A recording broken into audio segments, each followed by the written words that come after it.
دیا۔ میرے عزیزوں، آپ سب کے سب جو تشریف فرما ہیں، آپ مصطفی بھی ہیں، علوی بھی ہیں، مہدوی بھی ہیں، رضوی بھی ہیں، اس کے باوجود ساری دنیا میں آپ خود اور آپ کے دوست دشمن سب آپ کو مصطفی کہہ کے نہیں بلاتے، علوی کہہ کے نہیں بلاتے، مہدوی اور حسنی کہہ کے نہیں بلاتے، بلکہ دنیا آپ کو جعفری کے نام سے یاد کرتی ہے۔ آخر کیوں ہمارا تعارف، ہم خود بھی اپنے تعارف میں خود کو جعفری کہتے ہیں، دوست دشمن ہمیں جعفری کہتے ہیں، اس لیے کہ 12 ائمہ میں سے پہلی مرتبہ امام ششم کو موقع ملا کہ وہ مکتب اہل بیت کو، اسلام ناب محمدی کو، اس خالص اسلام کو، اسلام میں مصطفی جو گر سے اٹھ چکا تھا، جو اس طرح سے مجہول ہو چکا تھا کہ اب شناخت ٹھیک سے نہیں ہو پا رہی تھی، اس طرح سے امام صادق کو موقع ملا اور اسلام کے حسین چہرے سے گرد کو جھاڑ کر اس طرح سے اجلا، خالص، طیب و طاہر اسلام لوگوں کے سامنے عیاں کیا کہ لوگوں کو یہ محسوس ہونے لگا کہ ابھی زندگی میں پہلی مرتبہ اسلام سے آشنا ہونے لگے ہیں۔ اس فرصت سے امام نے فائدہ اٹھایا کہ جب اسلامی معاشرہ ایک جہنم سے نکل کر دوسرے جہنم میں داخل ہو رہا تھا اور حکومت بنو امیہ سے نکل کر بنو عباس کے پاس جا رہی تھی، در حال ہی کہ آپ کے چچا جناب زید کو بے دردی کے ساتھ شہید کیا گیا، اسی طرح سے امام حسن مجتبیٰ کے فرزند جناب حسن مثنیٰ، ان کے فرزند عبداللہ محض کے 2 بیٹے محمد جن کا لقب نفس زکیہ تھا اور ان کے چھوٹے بھائی ابراہیم، ان دونوں نے حکومت وقت کے خلاف قیام کیا اور رائے عامہ اس درجہ ہموار تھی ان دونوں بھائیوں کے حق میں کہ سواد اعظم اور جمہور کے 2 بڑے امام ابو حنیفہ نے، نعمان بن ثابت نے اور امام مالک، ہر 2 نے محمد نفس زکیہ کی مدد اور نصرت کے وجوب کا فتویٰ دے دیا، لیکن امام صادق قریبی ترین شخصیت محمد نفس زکیہ کے خاموش ہیں، زید کی شہادت پر خاموش ہیں۔ محمد نفس زکیہ اور آپ کے بھائی ابراہیم نے جب جنگ کی اور بے دردی سے آپ کو شہید کر کے آپ کے کٹے ہوئے سر زندان میں آپ کے پدر بزرگوار عبداللہ محض کے پاس بھیجے گئے، وہ دیکھ کر اپنے بیٹوں کے چہرے وہی غش کھا کے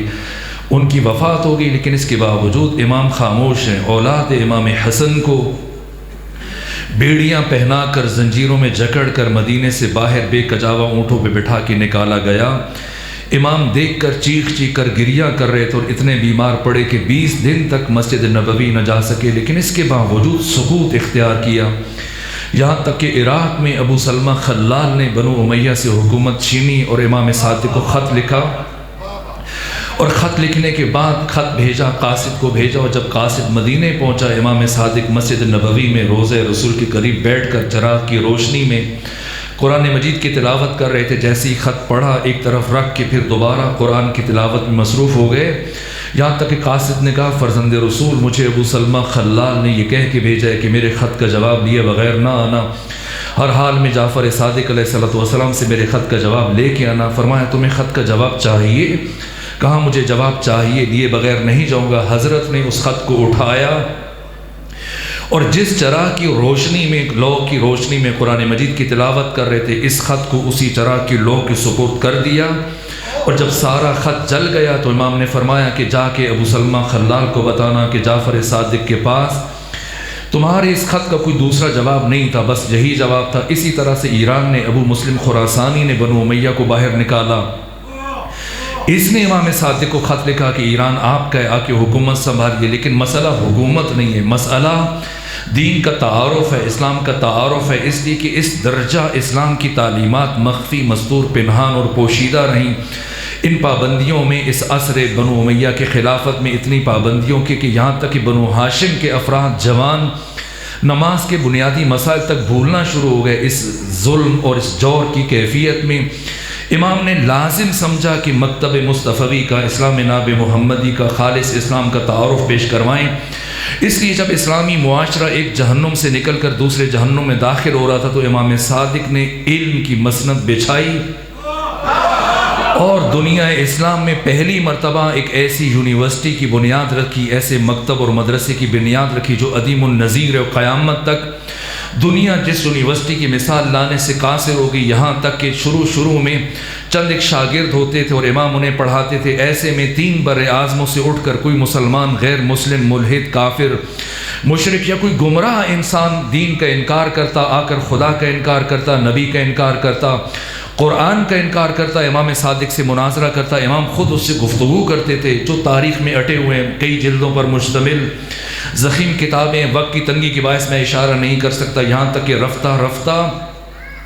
ان حالات میں کہ جب بنو امیہ اور بنو عباس آپس میں برسر پیکار تھے، امام صادق کو موقع ملا، آپ کے شاگرد بڑھتے چلے گئے، امام نے صورتحال سے فائدہ اٹھایا اور اب شاگردوں کی تعداد 4000 تک جا پہنچی، جنہیں قرآن سکھا رہے ہیں، حدیث سکھا رہے ہیں، دیگر علوم، دیگر مختلف کائنات کے فنون، یہاں تک کہ علم کیمیا، علم کیمسٹری، مختلف علوم، کائنات کے اسرار، رموز، علوم، معارف تعلیم دے رہے ہیں۔ ایسے افراد کو تراشا۔ پہلے جب کوئی آتا تھا امام خود اس سے گفتگو کرتے تھے، لیکن تھوڑے عرصے کے بعد امام نے ایسے موتی، ایسے صدف، ایسے جوہر، ایسی شخصیتوں کو تراشا کہ اپنے شاگردوں میں سے چن کر جناب حمران کو علوم قرآن میں ماہر بنایا، ابان بن تغلب کو لغت اور ادبیات میں مہارت دی، مومن طاق کو علم کلام اور علم عقائد میں ماہر بنا دیا، بابا کیمیا، فادر آف کیمسٹری جنہیں دنیا جابر بن حیان کہتی ہے، جابر بن حیان کو علم کیمیا سکھایا، ابو بصیر کو علم حدیث سکھایا، زرارہ کو علم فقہ سکھایا۔ اس طرح سے مختلف علوم میں مختلف شخصیتوں کو تراشا۔ اب اگر دنیا کی کسی کونے سے 3 بر اعظموں سے اٹھ کر کوئی شخص امام صادق کی بارگاہ میں آتا کہ میں نے آپ سے مناظرہ کرنا ہے، بحث کرنی ہے، گفتگو کرنی ہے، امام پوچھتے کس مسئلے پر؟ اگر وہ کہتا ہے علم کلام سے متعلق بات کروں گا، فرمایا مومن طاق سے بات کرو، وہ کہتا نہ آپ سے کرنی ہے، امام فرماتے کہ مومن طاق سے گفتگو کرو، مناظرہ کرو، اگر تم نے مومن طاق کو شکست دے دی تو سمجھ لینا کہ تم نے جعفر صادق کو شکست دی۔ یہاں تک کہ امام کے شاگردوں میں سے ایک شاگرد جن کا نام جابر بن حیان ہے، جسے دنیا فادر آف کیمسٹری، بابا کیمیا کہتی ہے، جنہوں نے 400 کتابیں لکھی اور آپ کی لکھی ہوئی کتابوں میں سے چند کتابیں اب بھی آیت اللہ مرشی نجفی کی کتاب خانے میں قم المقدس میں موجود ہیں، ان کی ایک کتاب کے شروع میں یہ تاریخی جملے درج ہیں جو جابر بن حیان نے لکھے، بابا کیمیا نے۔ وہ یہ جملہ لکھتے ہیں اپنی کتاب کے دیباچے میں کہ قیامت تک آنے والا کوئی بھی بڑے سے بڑا ماہر علم کیمیا، کوئی بڑے سے بڑا اسکالر، بڑے سے بڑا دانشور اور عالم میرے کسی ایک بھی نظریے کو رد نہیں کر سکتا، اس لیے کہ میں امام جعفر صادق کا شاگرد ہوں۔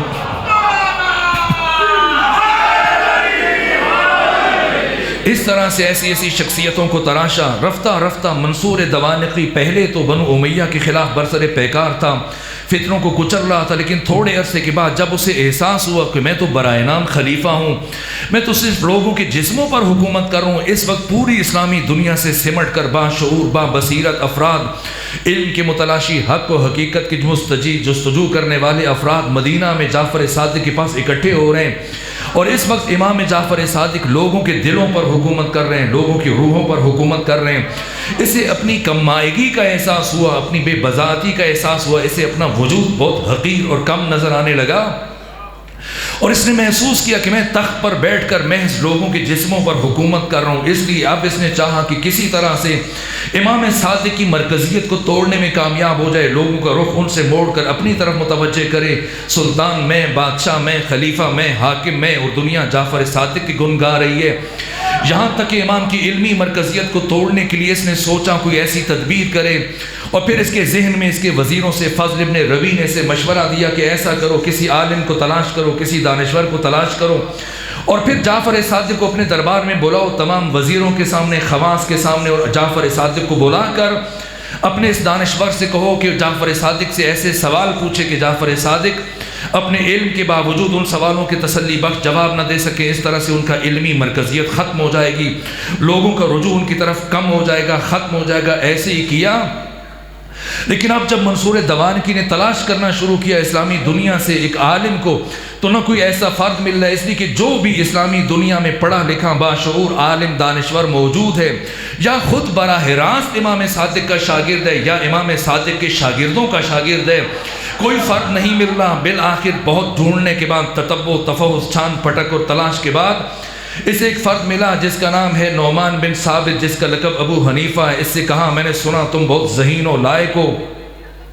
میں چاہتا ہوں کہ تم میرے دربار میں جعفر صادق سے کچھ ایسے سوال پوچھو کہ وہ لاجواب ہو جائے. میں تمہیں سرکاری سطح پر تمہاری امامت کا اعلان کروں گا, تمہیں امام اعظم کا خطاب دوں گا, میں تمہاری تقلید باقاعدہ طور پر ملکی سطح پر جاری کروا دوں گا, انعامات و اکرام دوں گا اور سرکاری پروٹوکول دوں گا. بالآخر پہلے نہیں مان رہے تھے ابو حنیفہ, لیکن پھر منصور دوانکی کی باتوں میں آئے, بات قبول کر لی, لیکن کہا کہ مجھے کچھ وقت چاہیے تاکہ میں ایسے سوال تیار کر سکوں. 4 مہینے مسلسل سوچتے رہے. کوشش کرنے کے بعد انہوں نے 40 سوال تلاش کیے, جمع کیے, اور سوال جمع کرنے کے بعد منصور دوانکی سے کہا کہ اب بولو جعفر صادق کو, مجھے یقین ہے کہ ان سوالوں میں سے کسی ایک سوال کا جواب نہیں دے پائیں گے. یہاں تک کہ دن معین ہوا, سارا دربار چھلک رہا ہے, علماء, فضلاء, دانشور, مفتی, خواص, سردار سب کے سب جمع ہیں. ایک طرف منصور دوانکی کی کرسی ہے, ایک طرف امام صادق کو بلا کر بٹھایا گیا, ایک طرف امام ابو حنیفہ نعمان بن ثابت ہیں. اور اب نعمان بن ثابت نے خواہش کی, اجازت دیجئے منصور دوانکی تاکہ میں سوالات کروں, پوچھنا شروع کیا. سب سے پہلا سوال میں تبرکن تیمنن 3 سے 4 یا 5 7 سوال آپ کی خدمت میں عرض کر کے پھر بات کو آگے امام موسیٰ کاظم کی بارگاہ تک لے جانے کی کوشش کروں گا. پہلا سوال یہ پوچھا امام ابو حنیفہ نے کہ اے جعفر صادق بتائیے کہ مردار میں اور ذبیحہ میں کیا فرق ہے؟ کیوں ایک کا گوشت حلال ہے دوسرے کا گوشت حرام ہے؟ امام نے فرمایا خون کا فرق ہے. ایک کا خون جسم سے نکل جاتا ہے اس لیے وہ حلال ہو جاتا ہے, دوسرے کا خون اس کے جسم کے اندر رہ جاتا ہے اس لیے وہ حرام ہو جاتا ہے. تو دوسرا سوال یہ کیا نعمان بن ثابت نے کہ اگر یہ مردار خون کی وجہ سے حرام ہے تو اللہ نے خون ہی کو کیوں حرام قرار دیا؟ اللہ خون کو حلال کر دیتا تاکہ یہ گوشت ضائع نہ ہوتا. کہا نہ, اللہ اپنے بندوں پر رؤوف اور مہربان ہے, رحیم اور کریم ہے. اللہ اپنے بندوں سے محبت کرتا ہے, اس لیے کوئی نقصان دینے والی چیز کو اللہ حلال نہیں کر سکتا تھا. کہا مگر کیا نقصان ہے خون میں؟ کہا اللہ نے خون میں 3 طرح کے نقصان ہیں. اگر کوئی خون کھانا یا خون پینا شروع کر دے تو پھر ایک تو کسی القلب ہو جائے گا,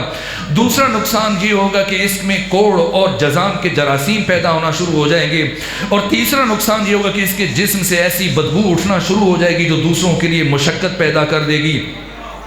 کہ اچھا اگر ذبیحہ شرط ہے اور ذبیحہ کے بغیر گوشت کھانا صحیح نہیں ہے تو پھر ہمیں کیسے پتا چلے کہ جو گوشت ہم بازار سے خرید کر کے لائے ہیں یہ گوشت مردار کا ہے یا یہ گوشت ذبیحہ کا ہے؟ بالآخر آپ کے پاکستان کے شہر لاہور میں بھی تو آپ کے بہت سارے دوست شہری گوشت کے نام پر کیا کچھ کھاتے رہے, تو کیسے پتا چلے کہ یہ مردار کا گوشت ہے یا ذبیحہ کا گوشت ہے؟ امام نے کہا اس میں کوئی پریشانی کی بات نہیں ہے, بازار سے گوشت خرید کے لاؤ. اگر تمہیں اس گوشت سے متعلق شک ہے تو اس گوشت کو آگ پر رکھو, اگر گوشت پھیلنا شروع کر دے تو مردار ہے, اگر سمٹنا شروع کر دے آگ پر تو ذبیحہ ہے. کہا اگر ذبیحہ شرط ہے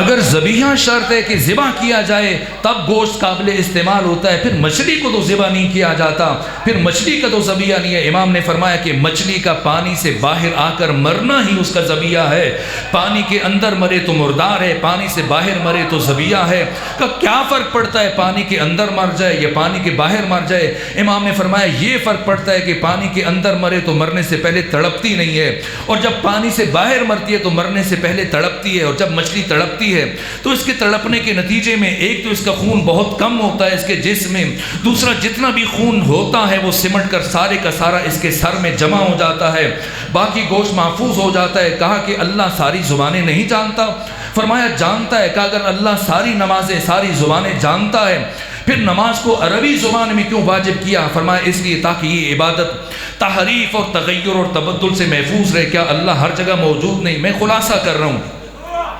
کہ پروردگار ہر جگہ موجود نہیں ہے؟ کہ ہر جگہ موجود ہے. کہ اللہ جب ہر جگہ موجود ہے تو اللہ نے پھر کعبے کو قبلہ قرار کیوں دیا ہے؟ جس طرف انسان منہ کر کے نماز پڑھ لے پھر جائز ہونا چاہیے. کہ نہ نظم و ضبط کے لیے, ورنہ درہم برہم ایک کا منہ ادھر دوسرے کا منہ ادھر ہو جاتا. اسلام اپنے پیروکاروں کو نظم و ضبط سکھاتا ہے. کہ اگر نظم و ضبط کی اتنی اہمیت ہے تو پھر اسلام میں انسان کی زندگی میں موت کا وقت معین کیوں نہیں ہے اور موت کا سبب معین کیوں نہیں ہے؟ فرمایا یہ رحمت الہیہ کے خلاف ہے. اس سوال کی امام نے تفسیر بیان کی. کہا کہ یہ ایسی جنت کا کیا فائدہ کہ انسان خود جنت میں چلا جائے، اس کی اولاد جہنم میں چلی جائے، اس کے بہن بھائی جہنم میں چلے جائیں، اس کے ماں باپ بیوی بچے سب جہنم میں چلے جائیں۔ جب بھی جنت میں سے اپنے بچوں کی یاد آئے گی، اولاد کی یاد آئے گی، والدین بہن بھائیوں کی یاد آئے گی، اپنے دوستوں کی یاد آئے گی، تو یہ جنت اس کے لیے جہنم بن جائے گی۔ امام نے فرمایا ایسا نہیں ہوگا۔ کہ کیوں ایسا نہیں ہوگا؟ امام نے فرمایا کہ جنت میں پہنچنے کے بعد انسان کی عقل کامل ہو جائے گی، اور جب انسان کی عقل کامل ہو جائے تو اس کی دوستی اور دشمنی کا معیار صرف خدا رہ جاتا ہے، اور جب دوستی اور دشمنی کا معیار صرف خدا رہ جائے تو پھر انسان کبھی بھی اللہ کے دشمن کے لیے پریشان نہیں ہوتا۔ کہ یہ سید ہونا، اولاد فاطمہ ہونا، یہ کون سا بڑا شرف ہے؟ امام نے فرمایا کیا یہ شرف کم ہے کہ ہر ایک ہمارے نسب میں شامل ہونے کی کوشش کرتا ہے، لیکن ہم کسی کے نسب میں شامل ہونے کی کوشش نہیں کرتے۔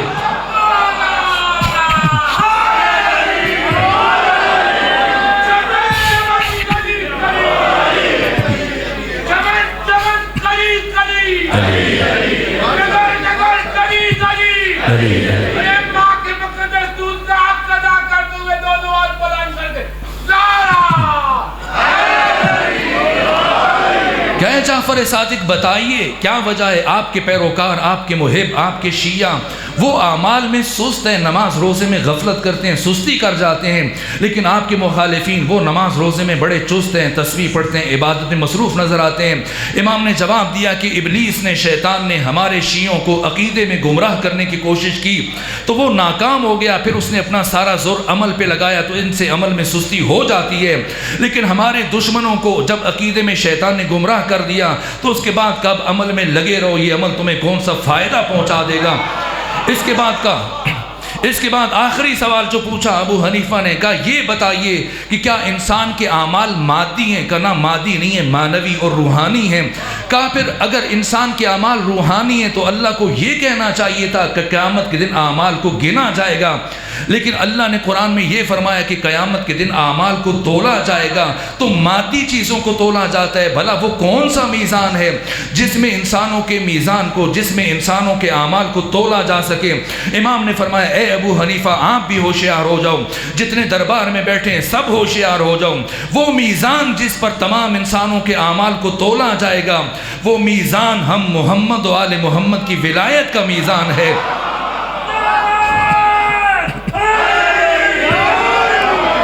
ایک مرتبہ جب 40 سوال پوچھے امام ابو حنیفہ نے، امام صادق نے 40 سوالوں کے برجستہ جواب دیے، ہر جواب میں بتایا علماء بصرہ کا نظریہ یہ ہے، علماء کوفہ کا نظریہ یہ ہے، علماء حجاز کا نظریہ یہ ہے،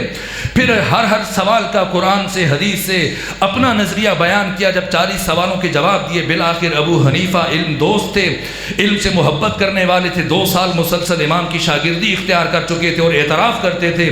لولا السنتان لہلک النعمان، اگر امام صادق کی شاگردی میں 2 سال نہ ملے ہوتے نعمان ہلاک ہو جاتا۔ امام کا مزاج جانتے تھے۔ جب ان 40 سوالوں کے برجستہ جواب سنے، ایک مرتبہ منصور دوانکی کے دربار میں اٹھ کے کھڑے ہوئے، یہ بھی بھول گئے کیوں بلایا گیا تھا، یہ بھی بھول گئے کہ بعد میں کیا مکافات ہو سکتی ہیں، کیا پریشانی اور مشکل بن سکتی ہے، یہ بھی بھول گئے کہ کیا سزا مل سکتی ہے۔ ایک مرتبہ امام نعمان بن ثابت ابو حنیفہ منصور دوانکی کے دربار میں اٹھ کے کھڑے ہوئے، کہا کہ اے جعفر صادق، ابو حنیفہ اپنے پورے وجود سے آج گواہی دے کے جا رہا ہے کہ چشم فلک نے، آسمان کی آنکھ نے تاریخ انسانی میں آپ سے بڑا عالم آج تک نہیں دیکھا ہے۔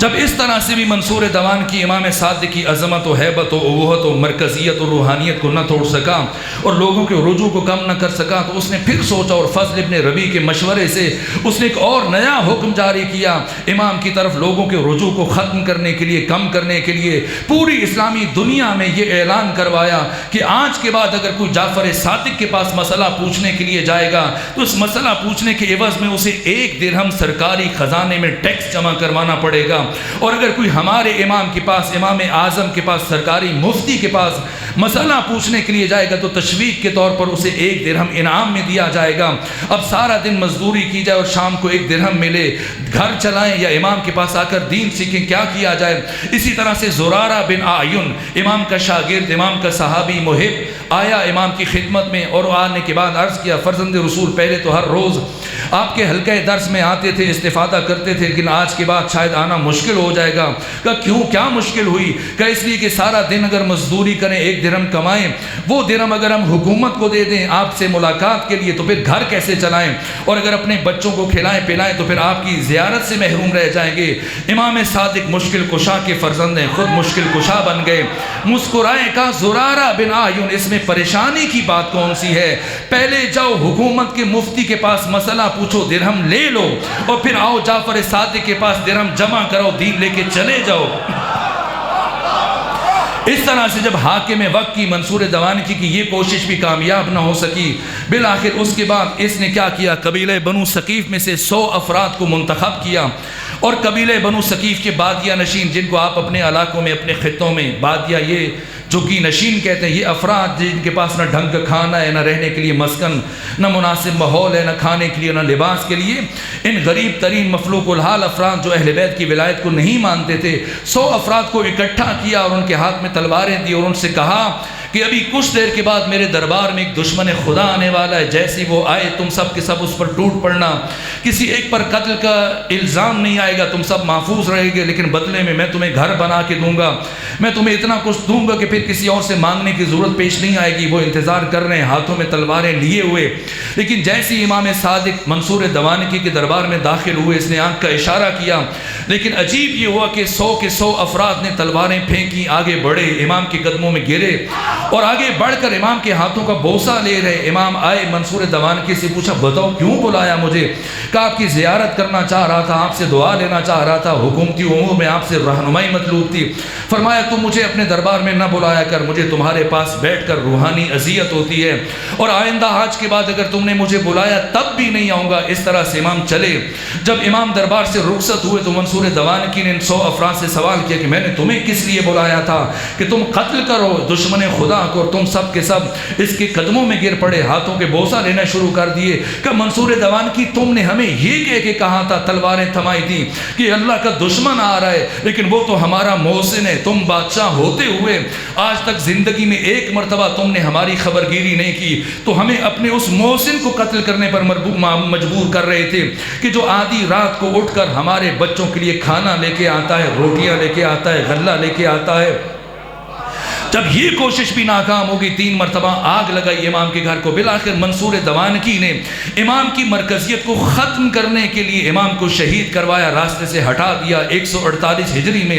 یہ سوچ رہا تھا کہ شاید امام صادق کی زندگی کے ساتھ ساتھ جب آپ کی شمع حیات گل ہو جائے گی تو یہ علمی مرکزیت بھی ختم ہو جائے گی، یہ مسند جو بچھائی جہاں 4000 شاگرد بیک وقت مختلف علوم قدیم و جدید امام سے حاصل کر رہے ہیں، یہ سب سارا سلسلہ ختم ہو جائے گا۔ لیکن آپ کے 20 سالہ فرزند امام موسیٰ کاظم نے زمان میں امامت سنبھالی، اور کس انداز سے امامت کی ذمہ داریوں کو لے کے چلے۔ سب سے پہلا جو عجیب حکم دیا، منصور دوانکی نے مدینے کے گورنر محمد بن سلیمان کو خط لکھا کہ جسے بھی جعفر صادق نے اپنا جانشین معین کیا، اپنا نائب بنایا، جسے بھی امامت کا منصب سونپا ہے، اس کا سر کاٹ کر فوراً سے میرے پاس بھیجو۔ امام صادق منصور دوانکی کی سازش کو سمجھتے تھے، جانتے تھے کیا کرے گا، اس لیے جو حکمت عملی اور حکیمانہ طرز عمل اختیار کیا، امام صادق نے ایک خصوصی وصیت اپنی اولاد کو، اپنی زوجہ کو منتقل کی، اور ایک حکمت عملی کے طور پر ایک وصیت تحریر کی جس کے نیچے سے 5 افراد کے نام لکھے، سب سے اوپر منصور دوانکی کا نام لکھا، اس سے نیچے پھر مدینے کے گورنر محمد بن سلیمان کا نام، اس سے نیچے اپنی زوجہ جناب حمیدہ خاتون کا نام، اس سے نیچے عبداللہ بن جعفر، اور اس کے نیچے پھر موسیٰ بن جعفر، یہ 5 نام لکھے۔ اب مدینے کے گورنر پریشان خط اٹھا کے منصور کے پاس بھیجا، بتاؤ کسے قتل کروں کسے چھوڑ دوں؟ وہ سر پکڑ کے بیٹھ گیا، یہ جعفر صادق نے کیا لکھ دیا، یہ مناسب نہیں کہ کچھ کو قتل کروں کچھ کو چھوڑ دوں۔ اس طرح سے اتنا بڑا دشمن جس نے امام صادق کو شہید کیا، ایسے بدترین شخص کی زندگی میں امام موسیٰ کاظم کی امامت کا آغاز ہوا۔